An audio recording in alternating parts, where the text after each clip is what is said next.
चरण के लिए 27 मार्च को मतदान होना है, जिसके लिए सभी तैयारियां पूरी कर ली गई हैं।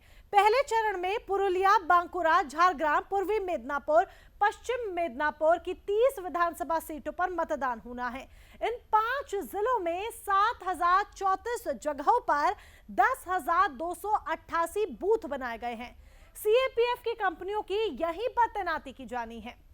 ऐसे में 40% महिला वोटर पश्चिम बंगाल में है। पश्चिम बंगाल की राजनीति में देखा जाए तो जहां 7 करोड़ के आसपास के जो वोटर्स हैं, उसमें 40% महिला वोटर्स का दबदबा है। महिला वोटर राज्य में सरकार बनाने में अहम भूमिका निभा सकती है। बीजेपी के संकल्प पत्र में भी महिलाओं के लिए मुफ्त बस यात्रा और केजी से पीजी तक मुफ्त शिक्षा के वादा तो तृणमूल कांग्रेस का विधवाओं को प्रति माह 1,000 रुपए देने का वादा बताता है कि राज्य में होने वाले चुनावों में महिला मतदाताओं की अहम भूमिका रहने वाली है।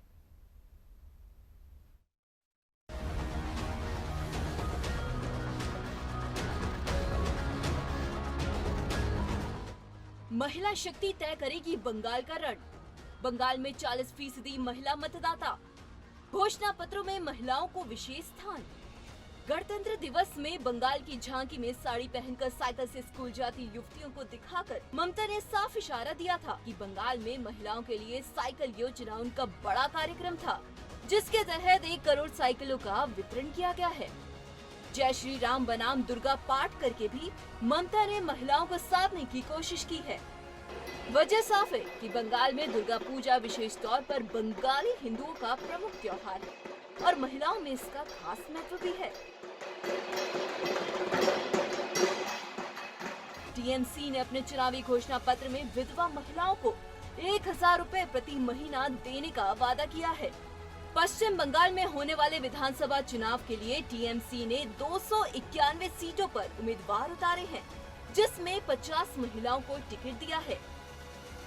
महिला मतदाताओं को लेकर बीजेपी का संकल्प पत्र भी बताता है कि राज्य में चुनावों में महिलाओं की भूमिका अहम रहेगी। बीजेपी की अब तक की जारी लिस्ट में अब तक कुल 39 महिलाओं को टिकट दिया है, जिनमें दूसरों के घरों में काम करने वाली 2 महिलाएं जबकि 3 मुस्लिम महिला शामिल है। बीजेपी राज्य सरकार की सभी नौकरियों में महिलाओं को 33% आरक्षण, बंगाल की बेटियों के लिए केजी से लेकर पीजी तक की मुफ्त पढ़ाई के साथ सरकारी परिवहन में महिला को मुफ्त यात्रा का वादा किया है। ये दर्शाता है कि महिलाओं को लेकर कोई भी दल पिछड़ना नहीं चाहता। Bureau report, Sudarshan news.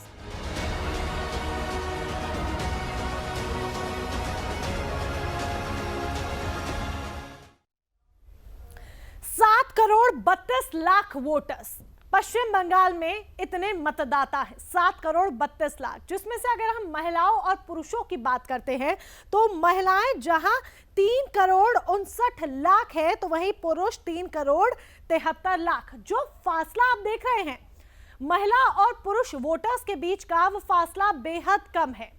महिलाओं का दबदबा पश्चिम बंगाल में खूब अच्छी तरीके से है और इतनी अच्छी तरीके से है कि 2011 में ममता बनर्जी जब सत्ता में आई, सत्ता पर काबिज हुई, पश्चिम बंगाल की कुर्सी दीदी के नाम हुई, तो दीदी के नाम इस कुर्सी को करने में जो सबसे बड़ी हिस्सेदारी थी, वो हिस्सेदारी महिला वोटर्स की ही थी। और ऐसे में दीदी ने 2011 से लेकर अब तक इन 10 सालों में इन महिला वोटर्स को बखूबी निभाया है, बखूबी भुनाया है। और अभी भी अगर हम गणतंत्र दिवस की परेड की बात करते हैं या पश्चिम बंगाल में दीदी द्वारा चलाई जा रही अन्य योजनाओं की बात करते हैं, तो मुख्यमंत्री ममता बनर्जी महिला वोटर्स को अपनी योजनाओं के सहारे और अपनी योजनाओं के जरिए जमकर भुना रहे हैं। और इसको देखते हुए बीजेपी भी पीछे नहीं है।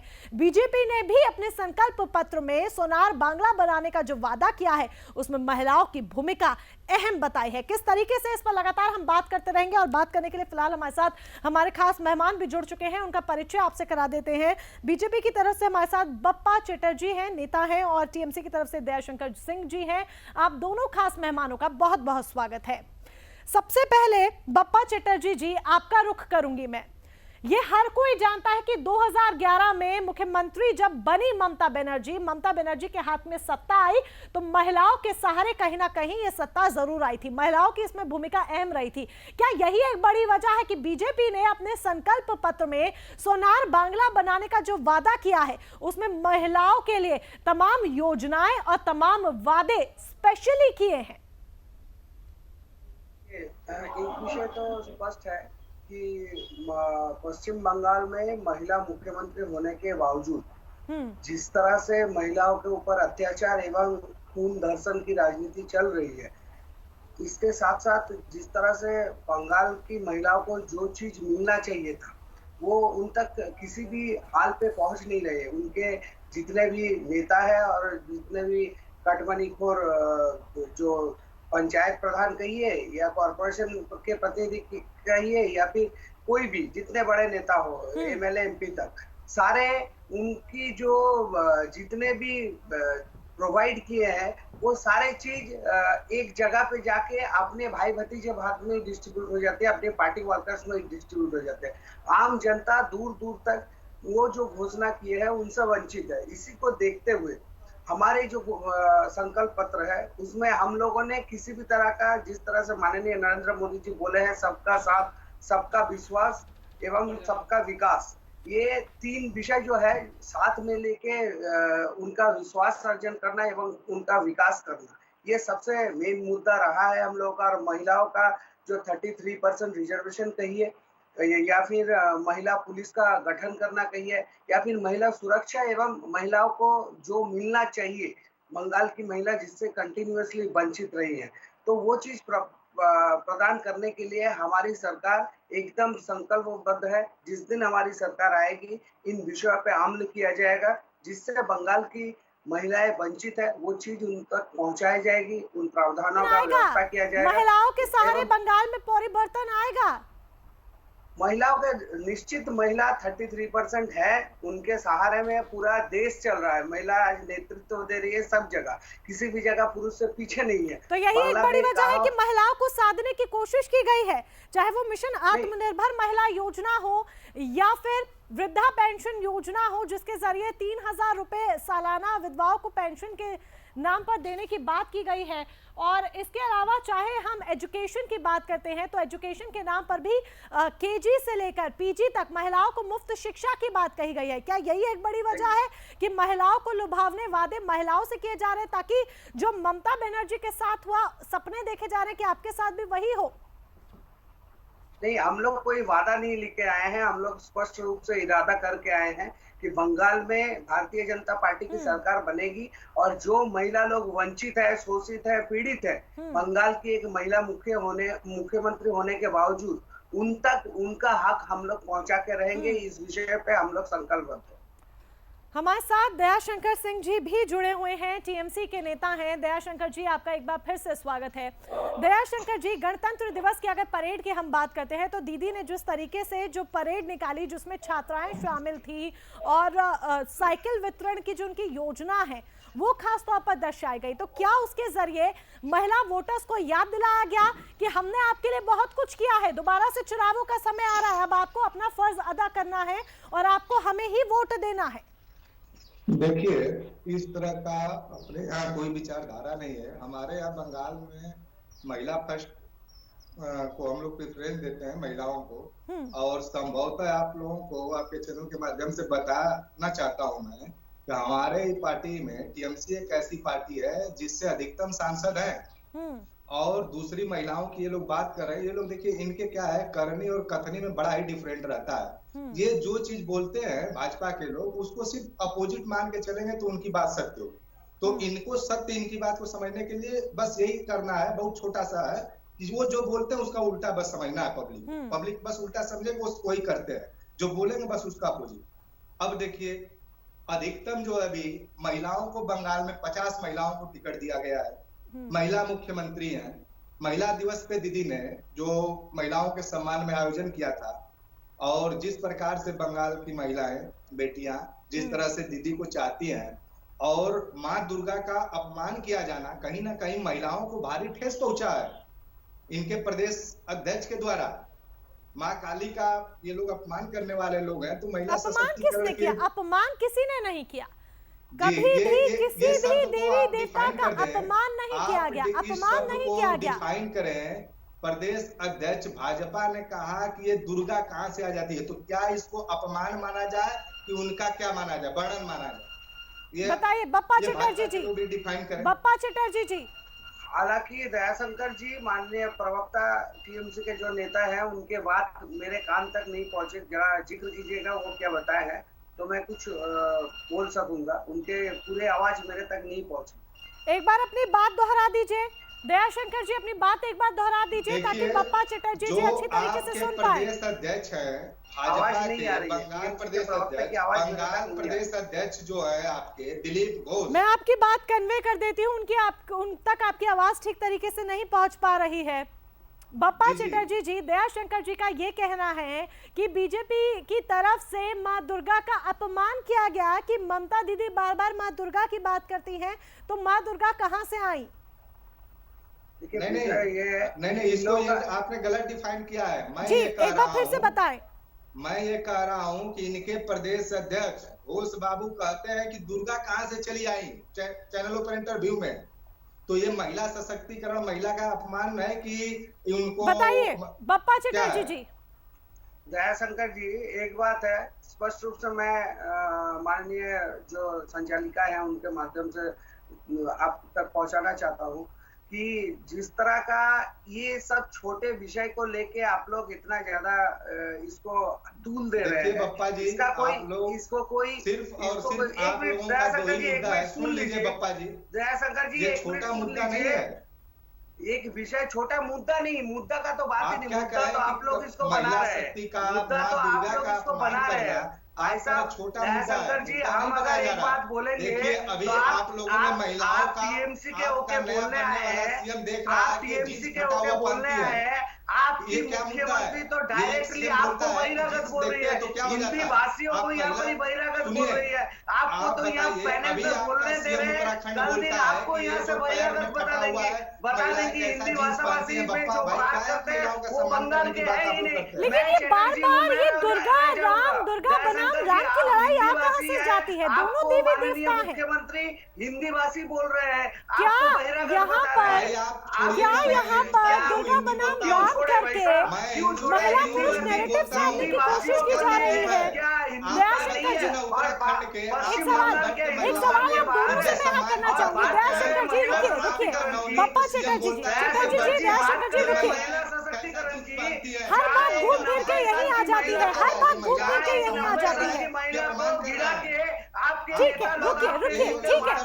ये अंतहीन लड़ाई है जो आप दोनों बहस करते करते पूरा समय इसी तरीके से गवा देंगे। बप्पा चटर्जी जी, मैं चाहूंगी रुके आप। दयाशंकर जी रुकिए एक मिनट, दोनों से एक ही सवाल करना चाहूंगी और बारी बारी दोनों से इसका जवाब लेना चाहूंगी। रुकिए, ठीक है चटर्जी जी, ठीक है। ये अंतहीन बहस है, आप दोनों एक दूसरे को बोलते रहेंगे और कोई सलूशन नहीं निकलेगा। एक सवाल का जवाब लेकिन जरूर मैं यहाँ पर चाहूंगी। उस पे आपका क्या कहना है? लाशें तो दादा बंगाल में लाश तक मिलती नहीं है। बंगाल में तो चटर्जी जी रुक जाइए, दयाशंकर जी रुक जाइए, एक सवाल करना चाहती हूँ। बार बार ये दुर्गा बनाम राम कैसे हो जाता है? क्या महिला पुरुष नैरेटिव साधने की कोशिश की जा रही है? दयाशंकर जी जवाब चाहूंगी पहले आपसे। दयाशंकर जी सुन लीजिए, क्या मेरी आवाज आप दोनों तक पहुँच पा रही है? आवाज मिल पा रही है आपको दयाशंकर जी मेरी? सुन पा रहे हैं आप? इसी जनता की वजह से आप लोग उनके साथ क्यों ऐसा व्यवहार? मैं पैनल से रिक्वेस्ट करूंगी प्लीज चेक करें मेरी ऑडियो उन तक पहुंच रही है या नहीं। क्या तकलीफ है? कोई अच्छा खा लेगा तो? दयाशंकर जी रुक जाइए, सुन लीजिए, ये अंतहीन बहस है, आप पूरा समय ऐसे ही निकाल देंगे एक दूसरे को इसी तरीके से बोल के, सॉल्यूशन कुछ नहीं निकलेगा। लेकिन एक बात समझ में नहीं आती है, पहले आपसे इस सवाल का जवाब चाहूंगी और फिर बप्पा चटर्जी से भी इस सवाल का जवाब लूंगी। ये बार बार दुर्गा बनाम राम आ जाता है, बार बार यही होता है, हर डिबेट में, हर रैली में, हर जगह यही आ जाता है।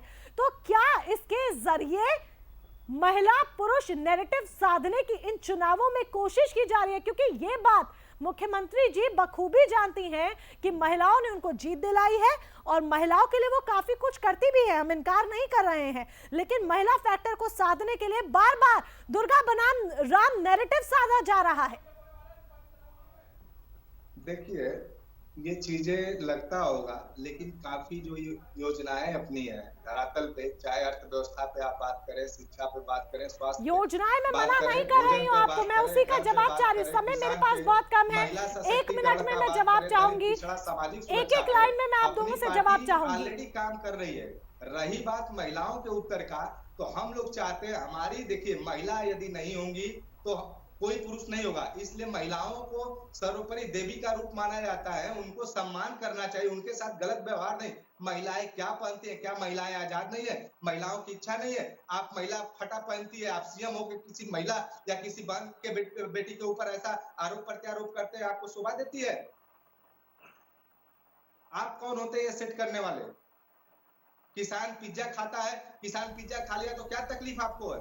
क्या किसान का पैदा, आरोप प्रत्यारोप इसी तरीके से लगे रहेंगे और आप लगाते ही रहेंगे, लेकिन ये बात निश्चित तौर पर है कि कहीं ना कहीं राम दुर्गा का नाम बार बार लेकर इन चुनावों में महिला पुरुष नैरेटिव साधने की कोशिश की जा रही है, और महिलाएं जो एक साइलेंट वोटर का काम करती हैं और उनका दबदबा विशेष तौर पर रहता है, उस महिला फैक्टर को यहां पर उस महिला फैक्टर के सहारे चुनावों में जीत प्राप्त करने की कोशिश की जा रही है। आप दोनों खास मेहमान हमारे साथ जुड़े, समय की कमी हमारे पास है, डिबेट को यहीं पे समाप्त करना होगा। आप दोनों खास मेहमानों का बहुत बहुत धन्यवाद। फिलहाल चुनावों से जुड़ी कुछ खबरें भी आपको हम यहाँ पर बताना चाहते हैं।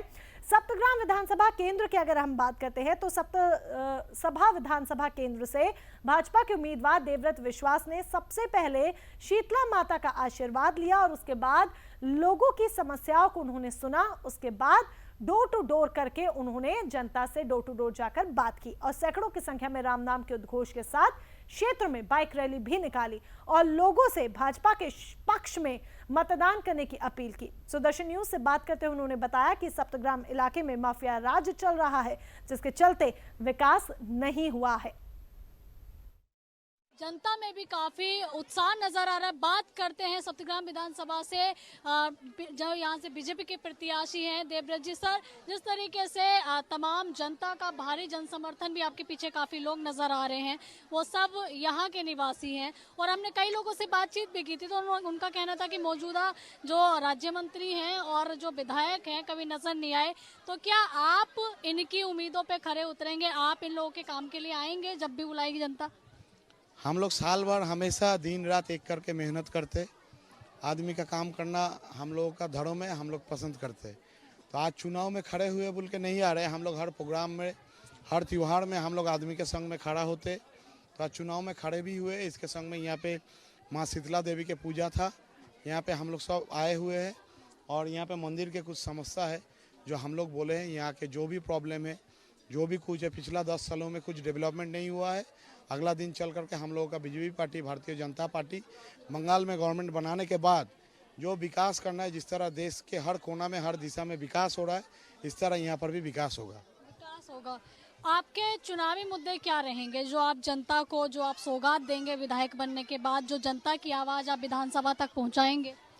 हम लोग पहले हम लोग आवाज़ पहुँचाएंगे यंग जनरेशन के लिए। यंग जनरेशन जो इंडस्ट्री नहीं है बंगाल में, टीएमसी गवर्नमेंट टोटली फेलियर है।